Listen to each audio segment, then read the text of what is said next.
Bismillahirrahmanirrahim. Saya hormati para pengurus DKM Masjid Al-Ikhlas, para jemaah salat subuh yang hadir di pagi hari ini.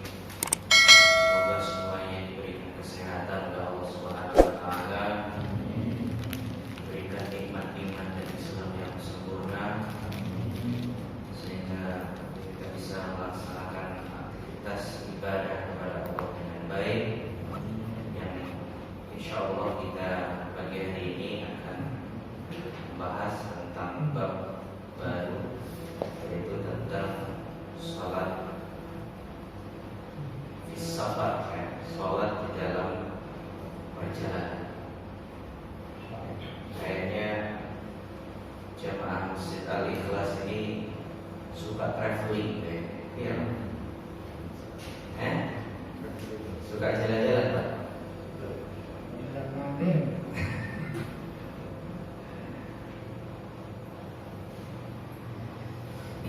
Jadi kalau kita berbicara tentang sholat,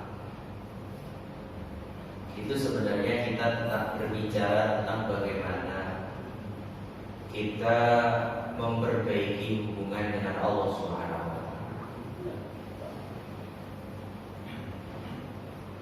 Ada sebagian guru-guru kita yang berpendapat bahwa sudahlah, bab sholat, bab puasa itu sudah jelas, di buku-buku juga sudah jelas.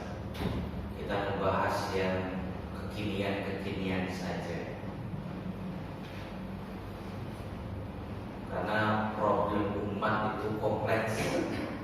Jika hanya kita membahas tentang ibadah yang sifatnya mahdhah, ibadah yang sifatnya murni, itu tidak menyentuh permasalahan umat. Bapak harus tahu bahwa ketika Nabi Muhammad SAW diutus, itu masalah umat, masalah dunia benar-benar sedang kacau. Ada masalah ekonomi, ada masalah sosial. Ya, masalah ekonomi, riba di mana? Masalah sosial, banyak anak perempuan lahir dibunuh. Tetapi Rasulullah Muhammad SAW memperbaikinya dengan sholat. Ya, memperbaikinya dengan puasa.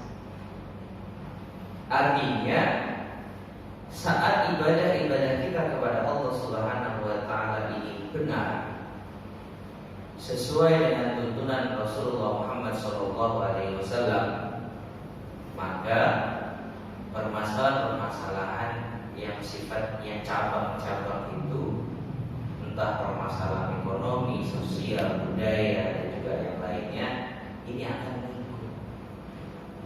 Karena kalau kita sudah bertakwa kepada Allah Subhanahu wa taala, salat kita sudah benar. Walau anna ahlal qura amanu wattaqau la fatahna 'alaihim barakatin minas sama'. Kalau kita sudah mencapai dari at-taqwa dengan al-imtithal fi awamirihi, dalam perintah-perintah Allah, wajidina bin nawahi, maka keberkahan ini akan dibukakan oleh Allah Subhanahu wa taala. Makanya semakin kita perdalami masalah-masalah ibadah, justru semakin kita dalam, semakin kita mengerti, semakin kita paham, maka akan bernilai mahal ibadah kita di hadapan Allah Subhanahu wa taala. Ya. Dan apa yang saya jelaskan dalam Fiqhul Muqarrin tentang fikih perbandingan madhab ini, saya sertakan dalil-dalilnya, saya sertakan pendapat-pendapat ulama di dalamnya, ya, sehingga berkali-kali saya berbicara, saya dakwah di mana-mana, saya sampaikan di mana-mana, saya sampaikan di majelis taklim di mana-mana, bahwa saya ingin umat itu rukun. Saya ingin umat ini bisa lapang dadanya saat melihat saudaranya berbeda. Ya. Saya kemarin ditegur, nah sholat Jumat saya nggak baca doa, masya Allah. Ya. Kayak sudah wajib baca doa setelah sholat Jumat. Jadi doa, doa masing-masing ya. Orang hajatnya orang berbeda-beda. Nah, saya doa manfaat buat saya, Bapak protes lagi. Itu Ustaz dari amin saya doain dirinya sendiri ya. Ini fakta di masyarakat kita bahwa masih banyak orang-orang yang mempermasalahkan sesuatu yang sebenarnya tidak harus dipermasalahkan. Lalu Jumat kemarin ditegur sama pengurus. Ustaz di sini kalau habis Jumat harus berdoa. Harus berdoa. Ini kan menunjukkan bahwa umat kita perlu dikasih pemahaman tentang fikih yang benar. Ya kalau sekali-sekali doa ya lah bahasa begini nggak apa-apa. Tapi kalau sudah menjadi rutinitas, bahkan sampai dikategorikan wajib, nah ini perlu kita jelaskan bahwa itu nggak bisa sampai ke derajat itu. Makanya kita ingin, ya saya katakan kita ingin rukun dengan apa? Dengan memahami banyak pendapat para ulama-ulama kita. Para jemaah yang dimuliakan oleh Allah, insya Allah kita akan membahas tentang ahkam sholat safar. Dan ada dua hukum. Yang pertama adalah masalah sholatul qasri, dan yang kedua adalah sholatul jam'i. Belum dihapus. Kayaknya saya doang yang pakai papan tulis. Enggak ada Ustaz, kita pakai papan tulis.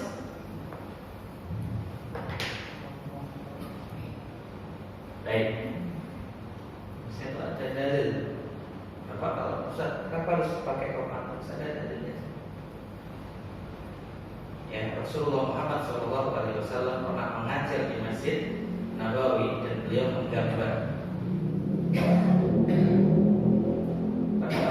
Gambarnya Rasul. Saya kasih hadiah. Ada yang pernah tahu nggak Rasul di Masjid Nabawi itu pernah gambar di gambaran yang lurus. Garis yang lurus, gambarnya Rasul. Dan ada apa artinya? Nanti belajar lagi, kita nggak lagi belajar gitu ya. Ya memang ini metode memakai sarana itu bagus untuk bisa memahami materi. Baik, jadi kalau kita bicara tentang sholatul safar, ini ada dua. Yang pertama adalah sholat qasar, dan yang kedua adalah sholat jamaah. Qasar itu menjadikan rakaat bilangan sholat kita berkurang. Kalau yang asalnya 4, jadi berapa? 2. Kalau yang asalnya 3, 1,5. Kalau yang asalnya 2, jadi 1 itu. Qasar itu hanya untuk sholat yang 4 rakaat, jadi 2. Kalau jamaah menggabungkan waktu sholat, 2 waktu sholat menjadi 1. Zuhur dengan asar, maghrib dengan subuh dengan duha. Bapak ini sering jamak subuh sama apa? Duha nggak ada. Subuh nggak ada. Bisa zuhur dengan asar dilakukan di waktu asar, di waktu zuhur, namanya jamak takdim. Bisa zuhur dengan asar dilakukan di waktu asar, namanya jamak dahsyat. Pinter jamak. Langsung dibikin yang sulit saja kan? Baik, permasalahan tentang safar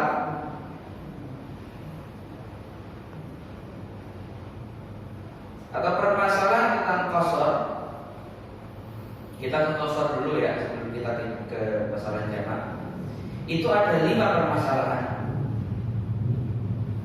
Yang pertama adalah hukum dari qasar. Ini yang pertama.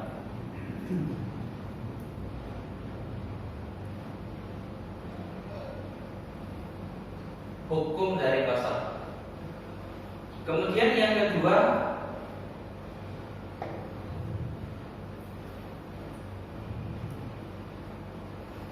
fil masafah allati yajibu fiha al-qasr. Jarak tempuh perjalanan yang boleh dibuat qasar. Al-masafah, jarak.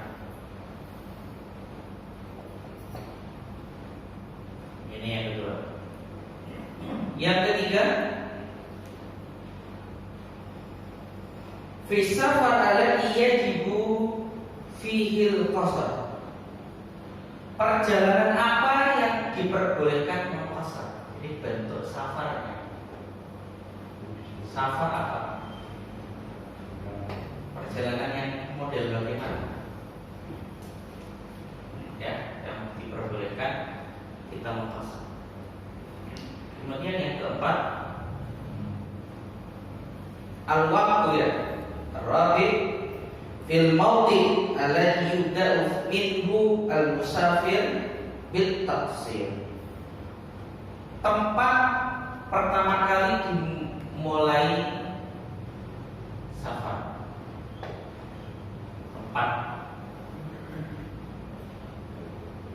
Tempatnya. Jadi pertama hukumnya, kedua adalah jaraknya, ketiga adalah nama atau macam safarnya. Safar macam-macam. Kemudian tempat di mana kita sudah diperbolehkan untuk mengqasar salat. Kemudian yang kelima adalah zaman, waktu, berapa hari kita boleh mengqasar salat.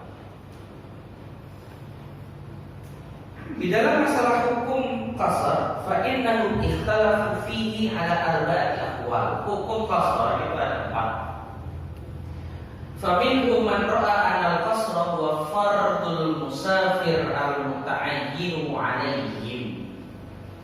Jadi pendapat pertama, qasar itu hukumnya adalah wajib atau fardhu 'ain.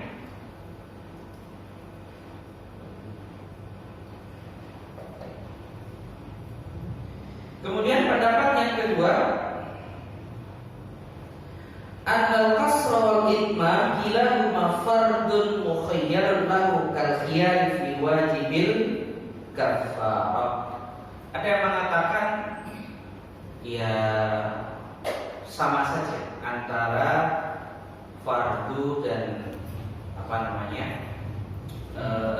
itmam, menyempurnakan 4 rakaat dengan 2 rakaat itu sama-sama wajib, mukhayyar. Kalau sudah dilakukan 4 ya sudah, kalau sudah dilakukan 2 ya sudah. Wa minhum man ra'a anal qasma sunnah. Pendapat yang kedua, pendapat yang ketiga sebenarnya, tapi saya tulis di sini juga sedikit untuk mempermudah. Ada yang mengatakan qasar itu hukumnya adalah sunnah.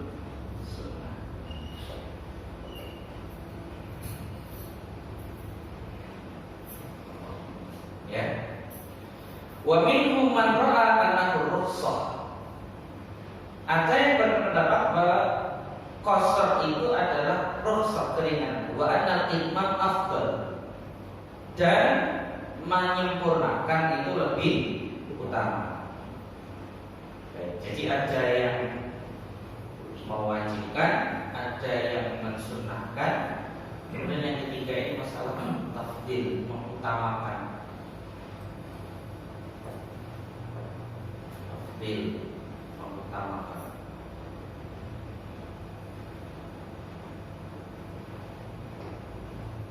Baik, kita lihat dari Jadi ada yang mengatakan wajib, ada yang mengatakan sunnah, ada yang mengatakan lebih baik di sempurna, lebih baik 4 rakaat tetap diimamkan daripada imam. Ini terkait dengan hukum. Mana dalil yang mengatakan bahwa mengqashar salat ini hukumnya adalah wajib? Dalil yang pertama adalah hadis Nabi Muhammad SAW, diriwayatkan oleh Imam Muslim, Abu Dawud, kemudian Imam At-Tirmidzi. Rasulullah Muhammad SAW pernah ditanya Sayyidina Umar bin Khattab radhiyallahu anhu tentang masalah puasa ini. Ya, apa jawaban Nabi Muhammad? Shadaqatun tasaddaqallahu biha 'alaikum faqbalu shadaqatahu, atau faqbilu shadaqatahu. Yang dinamakan dengan qashar ini adalah sedekahnya Allah terhadap kalian. Kata Rasulullah. Jadi Allah ingin memberikan sedekah kepada kita dengan hanya memberikan kewajiban dalam masalah sholat yang 4 rakaat, karena dalam keadaan safar dia hanya jadi 2 rakaat karena termasuk sholat. Kemudian kata Rasulullah, maka terimalah. Kata terimalah, ya, faqbilu, terimalah.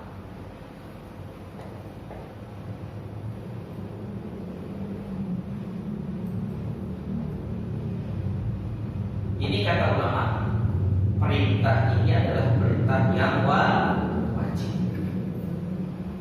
Ini, ya, perintah menerima keringanan atau menerima sedekah Allah ini adalah perintah yang wajib. Kemudian dalil yang kedua yang mengatakan wajib lagi, innallaha wada'a 'alal musafiri as-shauma wa syatra as-shalah. Sesungguhnya Allah meletakkan atau mendiskon 'alal musafir, dari orang musafir, as-shaum, puasa. Jadi kewajiban puasa itu dihilangkan atas orang yang musafir, wa syatra as-shalah, dan juga separuh dari sholatnya. Ya, ini dalil-dalil yang sifatnya perintah-perintah ini ditahmil atau diihmalkan, ditafsirkan bahwa ini adalah perintah yang wajib. Ya. Nah, lalu bagaimana yang mengatakan bahwa melaksanakan itmam ini adalah hukumnya adalah sunnah, artinya tidak sampai ke wajib? Ini ada dalil hadis riwayat Imam Al-Baihaqi dan juga riwayat Imam Daruqutni. An-Nabi sallallahu alaihi wasallam kana yatimu, ini hadis dari Atta dari Sayyidah Aisyah radhiyallahu anha. An-Nabi sallallahu alaihi wasallam kana yatimu sholata fi safar. Nabi Muhammad itu kadang menyempurnakan sholat dalam safar, wa yuqassir, dan juga kadang mengqasar. Jadi kadang menyempurnakan, kadang mengqasar. Ya, jadi kalau yang sunnah itu sunnah fi'liyah yang dilakukan Nabi, karena yatimmu wa yaqsur, kadang menyempurnakan, ya, itmam, sempurna, kadang mengkosor. Ini riwayat Imam Al-Baihaqi dan juga riwayat Imam Daruqutni ya dari apa? Dari Sayyidah Aisyah radhiyallahu anha. Kemudian yang ketiga adalah mengutamakan itmam sempurna daripada kosor.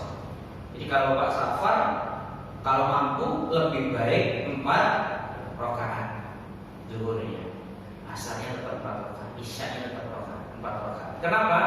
Kenapa pakai pendapat bahwa itmam ini lebih baik? Karena memang al-masyaqqah al-ajru bi qadri ta'ab, pahala itu diberikan menurut kadar kesulitan. Jadi kalau semakin sulit atau semakin banyak rakaat yang dia lakukan, semakin banyak sujud yang dia lakukan kepada Allah Subhanahu wa taala, maka pahalanya akan semakin banyak. Dan kalau pahalanya semakin banyak, berarti 4 rakaat lebih utama daripada 2 rakaat.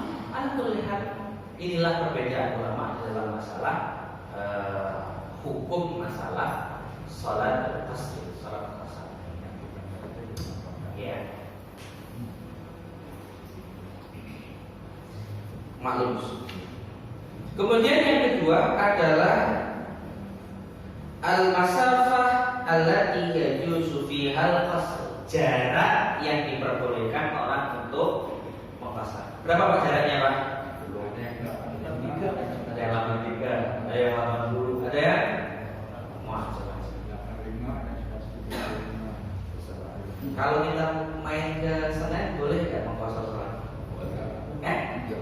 Kalau belajar perbandingan madzhab nggak boleh.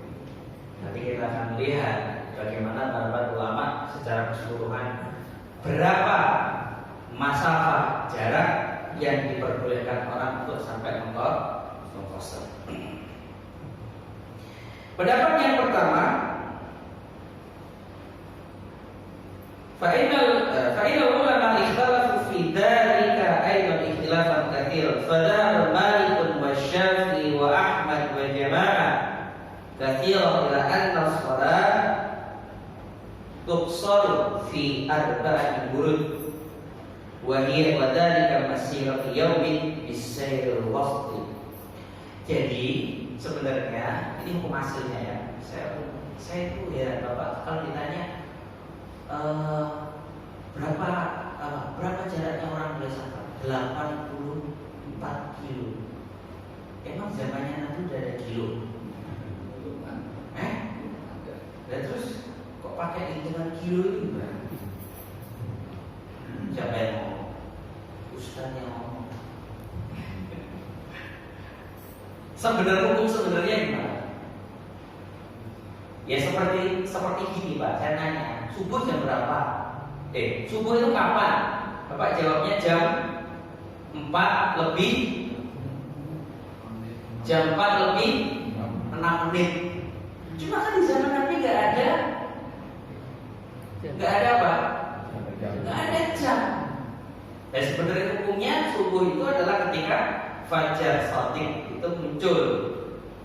Baik. Nah kalau masalah safar sebenarnya hukum sebenarnya jangan pakai kilo lah. Hukum sebenarnya jaraknya berapa? Orang diperbolehkan qasar atau orang diperbolehkan jamak sekalian itu sebenarnya jaraknya berapa? Hukum sebenarnya ini adalah arba'atu burud, 4 burud. Enggak menyelesaikan masalah jawabannya ya. Arba'atu burud, 4 burud. Atau masiratu yaumin, perjalanan 1 hari. Jadi sebenarnya Pak, orang boleh qasar itu perjalanan 1 hari dengan kecepatan siapa? Onta. Ini pakai kecepatan pesawat. Aku satu hari itu sama pesawat ya udah sampai ke Amerika loh di sini. Jadi kalau kita bicara aslinya masalah itu adalah menurut Imam Asy-Syafi'i, Ahmad dan juga Imam Malik pendapat yang pertama adalah masiratu yaumin, perjalanan satu hari.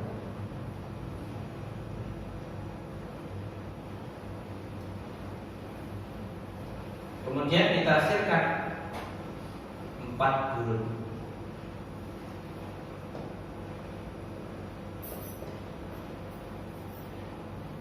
4 burud itu satu burudnya berapa?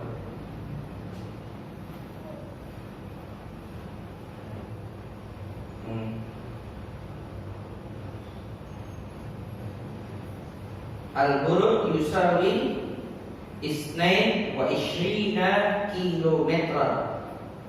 Satu burud sama dengan 22 kilo.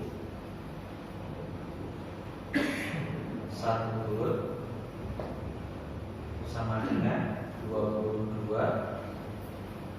kilometer. Berarti kalau 4 burud 88. Ini hitungannya. Makanya kenapa Bapak tadi ngomong 88 kilometer? Karena 4 burud. 4 burud itu sebenarnya adalah 4 kali orang istirahat. Jadi perjalanan itu, kalau dulu perjalanan itu selalu ada pos-posnya, ya. Ada pos-posnya ini. Pos 1, pos 2. Sekarang kan Bapak menafsirkan pos itu kan beda. Pos 1 istirahat, pos 2 istirahat, pos 3 istirahat, pos 4 istirahat. 4 pos. Ya, jadi orang perjalanan satu hari itu nggak mungkin ditempuh terus. Dia harus istirahat sekitar 4 kali. Ya, nah hitungannya itu sekitar kalau di total perjalanan satu hari sekitar 88 km. Sekitar ya. Karena kenapa Ustaz? Kenapa ulama berbeda dari 90? Karena kalau untanya sehat ya bisa agak jauh ya. Ya, kalau untanya sehat. Kalau untanya nggak sehat ya bisa lebih. Tergantung dari kecepatan ininya. Baik. Perjalanan yang mudah. Nah, jalan dengan unta. Kemudian yang kedua, menurut Imam Abu Hanifah, masirah perjalanan salah satu 3 hari. 3 hari perjalanan. Baik. Jadi orang boleh qashar, kata Imam Abu Hanifah, kalau perjalanannya lebih dari jaraknya lebih dari 3 hari. 3 hari berarti 12 burud. Berarti berapa kilo? Males hitung banget sih. Berapa kilo?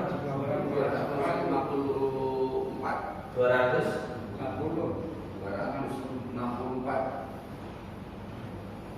Serius sih? Saya nggak hitung, Bapak hitung ya. Tepat lanjut 264 km. Berarti sini ke Cirebon lebih. Sini ke Tegal. Berapa? 330. Tuh kan. Masa harus pakai kalkulator Pak? Kelihatan banget nggak pernah hitung duit banyak ya. Berapa? 264 benar. Benar? Kelihatan nggak pernah hitung duit banyak. 264. Ini ala madhhabi Abi Hanifah. Jaraknya sekian. Kemudian waqala ahli zahir, pendapatnya ketiga. Pak, Bapak pilih pendapat yang mana? 88 km apa 264? Pak, pilih yang mana? Masing-masing, iya masing-masing. Tapi kalau suruh milih, ikut yang mana? Ikut yang pendek. Ntar saya kasih yang 3 lebih panjang atau lebih pendek. Percuma kalau lebih panjang, percuma nih Bapak. Pasti yang dilirik pasti pendapat yang ini. Wa qala ahlus zahir. Ahlus zahir berkata, Daud al-Zahiri berkata, al-qasru fi kulli safar. Qasr itu adalah setiap perjalanan. Setiap perjalanan.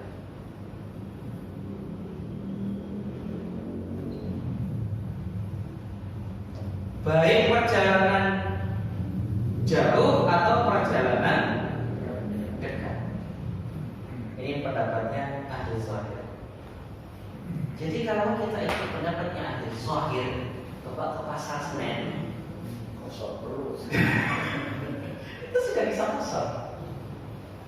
Ya, kalau kita ikut pendapatnya ahli zahir. Yes. Karena setiap perjalanan itu boleh untuk mengkosong. Ini pendapat dari ahli zahir.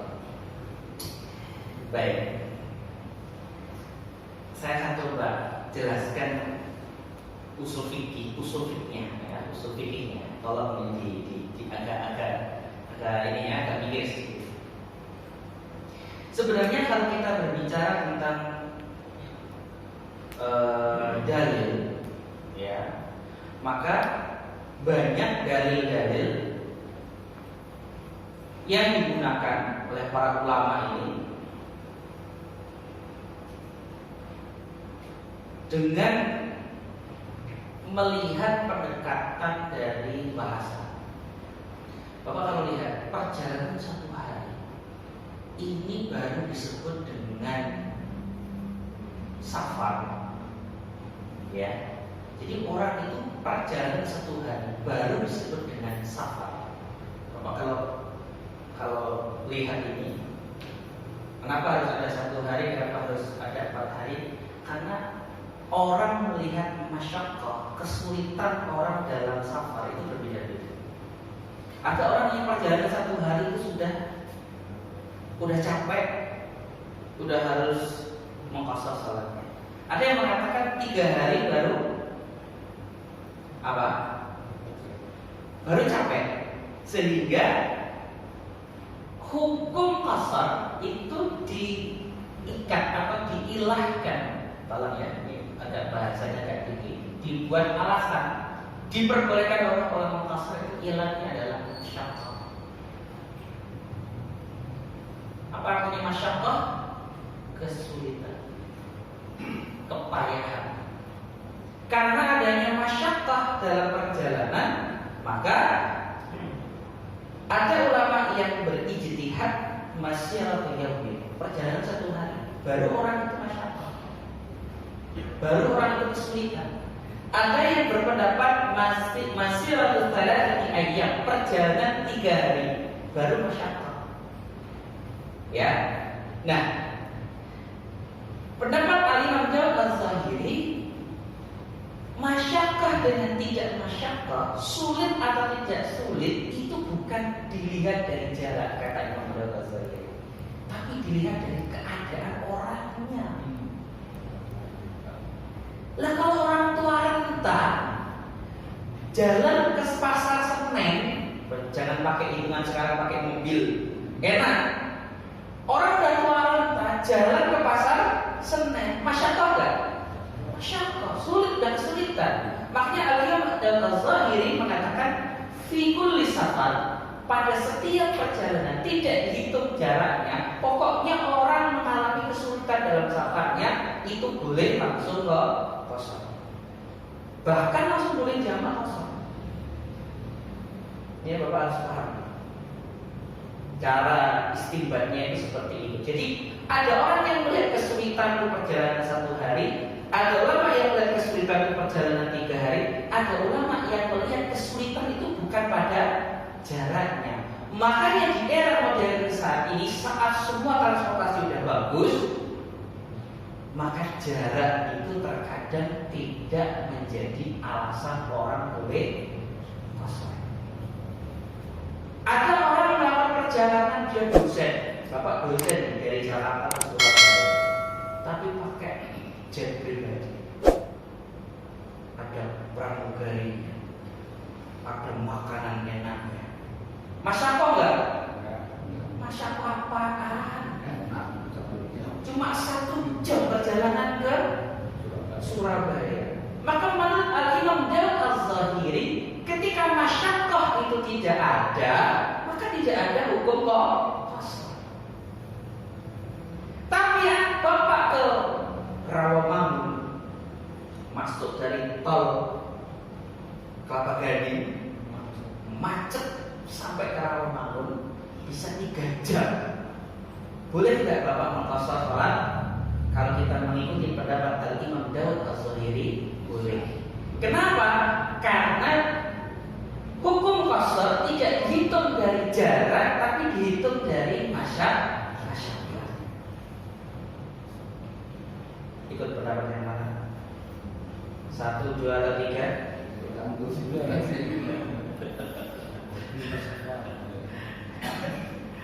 Jadi inilah cara ulama-ulama kita berijtihad. Nah, apa yang disampaikan oleh Al-Imam Al-Zahiri ini diperkuat, ada dalil kuat yang memperkuat pendapat yang ketiga. Ada satu hadis. Hadis ini diriwayatkan dari Jabir bin Nafir, Jubair bin Nufair, qala kharajtu ma'a Syarhabil.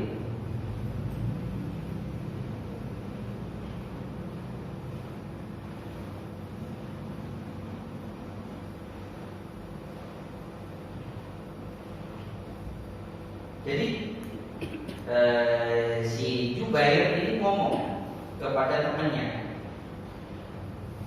dia itu pernah sholat dengan jarak 17 mil. Pernah mengqasar sholat, menjamak sholat jaraknya 17 mil. 1 mil itu 1,600 sekian kilo. Berarti harus 1,5 kilo lah kira-kira ya, 1,5 kilo itu 1 mil. Nah si Jubair ini pernah sholat dengan jarak 17 mil, dan dia pakai suatu dalil, ra'aitu Umar shalla bidil Hulaifah raka'atain. Sayyidina Umar itu pernah sholat di Dzul Hulaifah, itu cuma 2 rakaat. Artinya di Dzul Hulaifah itu sudah mengqasar sholat.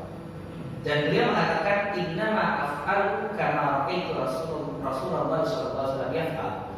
Karena dulu Nabi Muhammad itu di Dzul Hulaifah sudah mengqasar sholat. Ini hadis kuat. Saya mau nanya, jarak antara Madinah dan Dzul Hulaifah itu berapa? 10 kilo. Sekitar 17 kilo. Ya. Jadi ada hadis tadi, Nabi itu di Dzul Hulaifah itu sudah mengqasar sholat. Jarak Dzul Hulaifah dan Madinah itu sekitar 17 kilo. Kilometer itu sih mana? Ya? 17. Kok jauh banget? Sini mau masuk. Sini Senayan. Enggak ada. Artinya Umar bin Khattab radhiyallahu anhu pernah menyaksikan Nabi itu kalau di Dzul Hulaifah itu beliau sudah mengqasar salat. Ya. Makanya karena banyaknya ijtihad masalah jarak, ada yang ngomong 17, ada yang ngomong perjalanan sehari, ada yang ngomong perjalanan 3 hari. Kenapa sih harus bermacam-macam seperti ini? Seperti yang saya jelaskan tadi. Apa? Ilah dari saat atau ilah dari qasar atau orang diperbolehkan qasar itu saat ada masyarakat, saat ada kesulitan dalam perjalanannya. Nah, jarak itu diijtihadkan oleh ulama sehingga. Nah, kalau kita mau ikut pendapat zahir dalam zahiri, maka bukan jarak yang menjadi apa? Barometer ya, bahwa kesulitan dalam perjalanan itu tidak jarak. Oke lah, zaman dulu itu jarak. Zaman dulu itu jarak yang menjadi hitungan kesulitan orang safar itu jarak. Tapi zaman sekarang itu jarak tidak masalah. Sehingga selama sudah ada masyaqqah dalam safarnya, maka sudah diperbolehkan untuk mengqasar atau menjamak sholat. Ini perbedaan ulama masalah jarak. Ikut yang mana, Pak? Pak? Ikut yang mana? Yang penting tahu dalilnya. Terserah. Saya nggak mentar kecil, Bapak yang saya cuma menjelaskan aqwal ulama di sini. Kemudian yang ketiga adalah tentang safar yang diperbolehkan untuk mengqasar.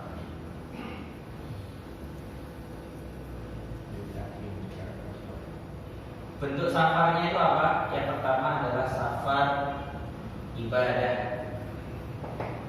Ada safar untuk perjalanan ibadah. Contohnya safar untuk umroh, safar untuk haji, safar untuk ziarah ke orang tua, safar untuk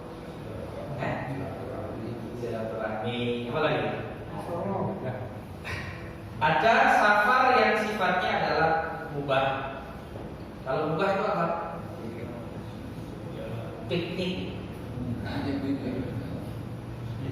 Ya. Bisnis. Apalagi safar yang sifatnya apa lagi?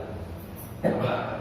Kemudian yang ketiga, safar yang paling bawah adalah safar yang untuk maksiat. Apa contohnya safar untuk maksiat? Ya? Soal-soal nggak pernah safar tujuan maksiat. Jadi kalau kita lihat safar itu 3 macamnya. Ada safar ibadah, ada safar mubah, ada safar maksiat. Perhatikan ya. Kalau yang safar ibadah, safar yang karena suatu perjalanan ibadah, maka ulama sepakat boleh langsung mengqasar atau menjamak sholat. Ya. Jadi kalau yang safarnya ini apa? Mubah, ini ulama khilaf. Ada yang memperbolehkan, ada yang tidak memperbolehkan. Tapi kalau safarnya ini maksiat, ini hampir mayoritas ulama tidak memperbolehkan menjamak atau mengqasar sholat. Jadi wahia ikhtilafu fi nawi safar allati tuqsaru fi shalah. Fara'a ba'dhum anna dzalika maqsur ala safar al-mutaqarrib ila al-hajj wal umrah wal jihad. Jadi khusus sholat qasar itu sejamak itu untuk safar-safar yang sifatnya adalah ibadah. Wa mimman qala bi hadzal qaul Ahmad, ini pada pendapat Imam Ahmad. Sudah, saya akan cepat. Untuk tempatnya, kapan orang itu langsung diperbolehkan safar? Ini motifnya, tempatnya. Ya. Orang diperbolehkan safar saat dia sudah keluar dari perkampungannya.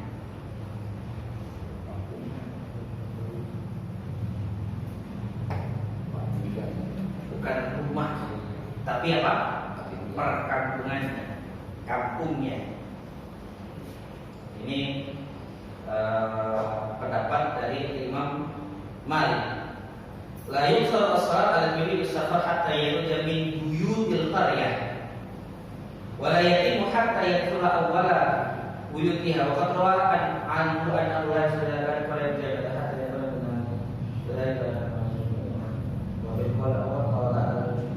ya.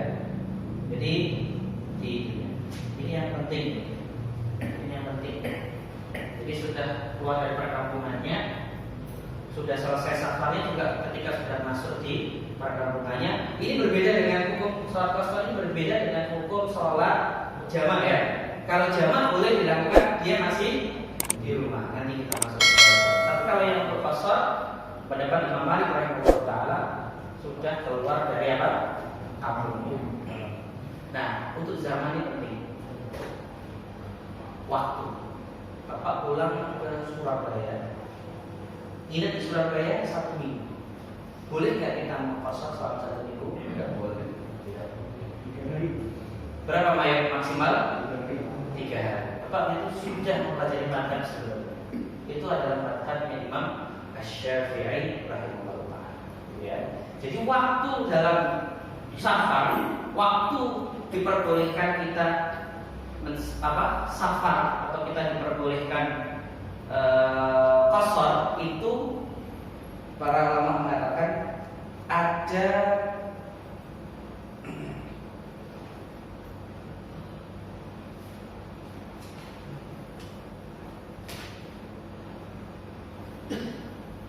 beberapa pendapat ya. Pendapat pertama madhab Malik Syafi'i.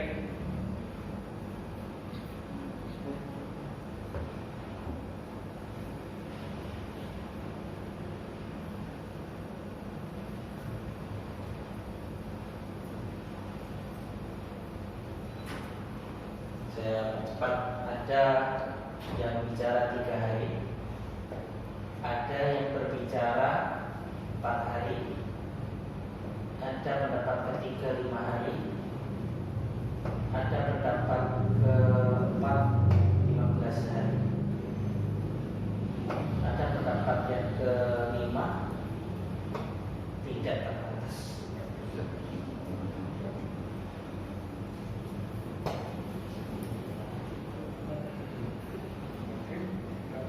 Bapak langsung ikut yang tidak terbatas kayaknya ya. Masa dulu kosong terus. Pendapatnya ya.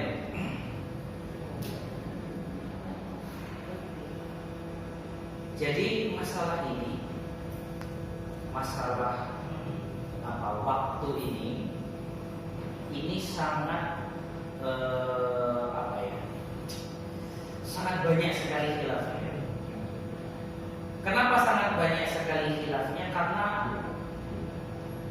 tahdidnya atau penghitungan 3 hari, 4 hari atau 15 hari atau tidak terbatas itu dalilnya ya, itu rata-rata ulama menggunakan dalil perjalanan Nabi Muhammad Sallallahu Alaihi Wasallam. Ya, jadi ya, kalau perjalanan cuma 3 hari, naik otak nyampe kemana? Jadi akhirnya makanya ini yang mengatakan dalil 3 hari. Kenapa Bapak pakai dalil 3 hari? Karena ada dalil Nabi Muhammad SAW waktu umroh itu beliau mengqashar sholatnya di Makkah. Berapa hari beliau mengqashar sholatnya di Makkah? 3 hari. Jadi mungkinnya Nabi itu berapa? 3 hari. Tetapi jadi yang dipakai dari hitungan waktu itu adalah perjalanan Nabi Muhammad SAW. Safarnya Nabi Muhammad SAW, tahdidnya, batasannya. Yang jadi masalah tadi, perjalanan Nabi Muhammad itu banyak sekali. Ya. Lalu kenapa yang diambil adalah perjalanan umroh Nabi Muhammad yang cuma 3 hari? Padahal Nabi pernah haji wada berapa hari di Mekah? Berapa hari?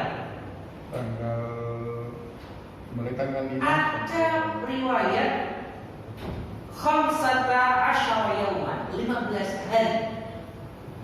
Dan selama 15 hari muqassiran, beliau ini mengqashar salatnya. Tepatnya ketika Al-Fathi, pembukaan kota Mekah. Jadi ada sebelum haji wada ada Fathu Makkah. Itu Nabi Muhammad SAW berapa hari? 15 hari. Ada yang mengatakan 17 hari. Ada yang mengatakan 18 hari. Ada yang mengatakan 19 hari. Ya, ini. Sehingga kalau kita ngitung hitungan kosongnya Nabi Muhammad SAW itu tinggal safar yang mana? Kalau safar ketika Amul Fathi itu lama sekali Nabi Muhammad. Orang setelah Nabi Muhammad ke Makkah, beliau ke Hunain, terus balik lagi ke Makkah, baru balik ke Madinah. Artinya begini. Sehingga kenapa muncul batasannya 3 hari, 4 hari, 5 hari, 15 hari? Karena semua ini adalah safar yang pernah dilakukan oleh Rasulullah Muhammad SAW. Nah, sehingga gara-gara jarak yang macam-macam seperti ini, ada ulama yang akhirnya tidak menentukan waktunya. Selama safar, ya kita boleh qasar. Saya pernah mendengar sahabat-sahabat kita di Gaza, Muslim, ya, Muslim yang ditawan oleh Israel itu selama dia ditawan di penjara Israel, mereka mengqasar dan menjalankan salat.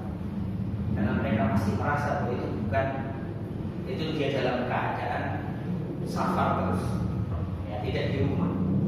Ya, jadi ada yang membuat batasan-batasan seperti ini karena ini adalah batasan safarnya Nabi. Ada yang tidak membatasi karena macam-macam safarnya Nabi. Salat dan selama Rasulullah Muhammad SAW safar, beliau mengqasar salat. Ini ya, jadi pendapat para ulama berbeda-beda.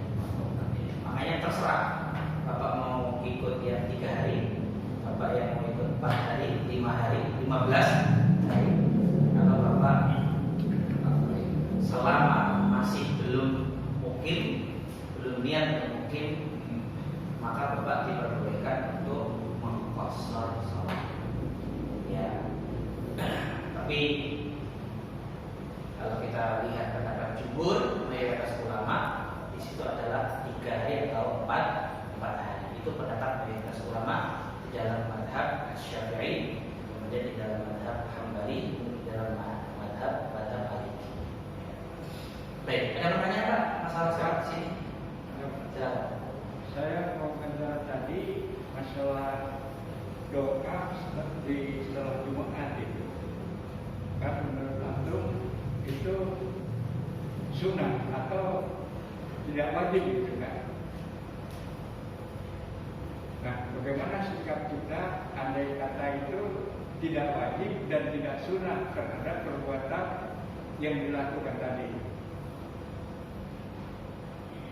Insya Allah kalau mau dilakukan silakan, kalau enggak ya silakan. Kalau saya menyikapinya seperti itu, tidak terlalu jauh, karena itu termasuk al-amru al-mas'ud anis syar'i, sesuatu yang didiamkan oleh syariat. Silakan, tanya lain. Silakan. Di Jakarta ini kan perjalanan kebanyakan normalnya itu paling 1 jam atau 2 jam jauh ya. Itu saat kita perjalanan di waktu asar, ya ternyata macetnya parah banget. Akhirnya kita tidak melakukan sholat asar pada waktunya. Lalu apa yang harus kita lakukan? Enggak, Bapak safarnya mulai jam berapa? Ya, seperti jam-jam sebelum asar, pas sebelum asar. Makanya kalau kita berbicara lebih baik saat kita sholat zuhur, kemudian kita tahu kita akan safar, maka kita dijamak sholatnya ketika kita mau safar. Itu nanti saya jelaskan di sini. Walaupun jaraknya dekat. Ya walaupun jaraknya dekat, kalau kita memang nanti ada kemungkinan macet, ada kemungkinan nggak bisa sampai di tempatnya itu di waktu yang tepat, itu ada tata cara di jamak terlebih dahulu ketika sholat asar, sholat zuhur, ya, sehingga nanti di perjalanan itu tidak ada tabungan lagi. Tapi saat ternyata ya namanya orang ya itu kontender masya Allah itu kan kalau lagi marah mereka itu nggak bisa nyali, kemudian kepepet itu. Fattaqullaha mastata'tum. Tetap ketika sudah waktu asar masuk, antum nggak bisa keluar ya sholat di dalam mobil sambil nyetir. Ya, fattaqullaha mastata'tum. Makanya kalau kita bicara tentang masalah sholat dalam safar itu, ajaran Rasulullah Muhammad SAW, ketika kita mau safar kita jamak. Dan jamak adalah jamak takdim. Nah, tapi kalau kita udah safar, contoh Bapak berangkat kan perjalanan maghrib sama isya, ya maghrib sama isya. Bapak berangkat safarnya itu sebelum maghrib. Jadi jam 5 sore kereta itu berangkat. Ya, Bapak kan sudah sholat asar tuh. Nah, sunnahnya adalah di jamak takhir di waktu isya-nya kita sholat. Jadi kalau kita sebelum berangkat lebih baik di jamak takdim, tapi kalau sudah dalam perjalanan kita lebih baik di jamak takdim. Ya, kira-kira seperti itu solusi. Pertanyaan lain? Dan boleh satu lagi kan? Nah. Ini perjalanan luar.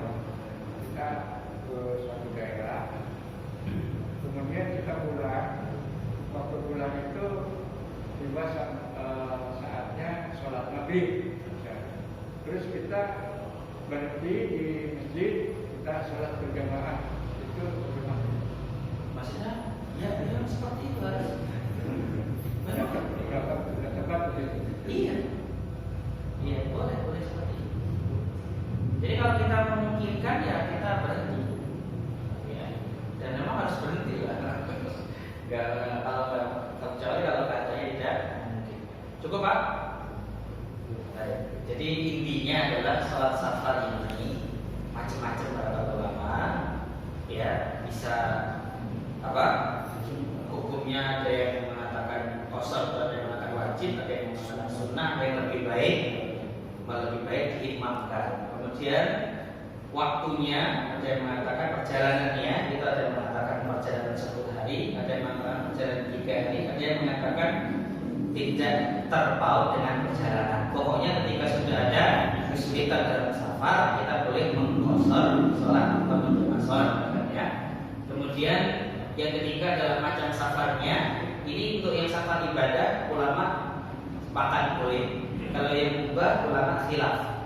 Kalau yang maksiat sepakat nggak boleh kita melaksanakan safar, melaksanakan qasar. Kemudian tempat kita melaksanakan qasar itu kalau sudah keluar dari kampung kita. Tapi kalau jamak tidak seperti itu ya. Kemudian untuk masalah waktu maksimal kita diperbolehkan qasar, ada yang mengatakan 3 hari, 4 hari, 5 hari, bahkan ada 15 hari. Bahkan ada yang mengatakan tidak terbatas selama kita masih dalam keadaan safar, sehingga ini menjadi memperkaya pengetahuan kita tentang perbedaan. Kita tuh dengan kafar majelis.